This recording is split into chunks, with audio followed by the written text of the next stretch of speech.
St. Catherine FA President Elaine Walker-Brown says after the conclusion of the parish's Major League competition, De La Vega City FC were demoted to the St. Catherine FA Division 1 competition.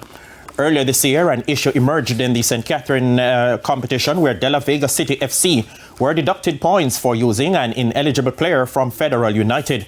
There was controversy over the use of a player in 7 games for De La Vega City that Federal said was on their roster. Federal asked the FA to look into the matter, and no transfer paper was found, and the player was still a Federal player as at 2019. De La Vega were fined $50,000 and had 21 points deducted.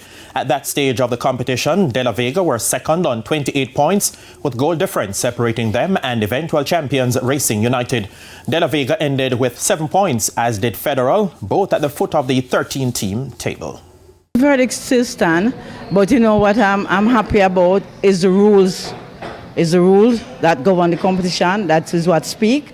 And even today, there's no division, there's no animosity. I see where Dela is rebuilding, and that is good. But as I said, if it was for me, Dela would not gone. But it's just the rules that we have to apply. We are rebuilding. They are understanding that is not Mrs. Walker-Brown. It's just the rules that is in place that we have to adhere to.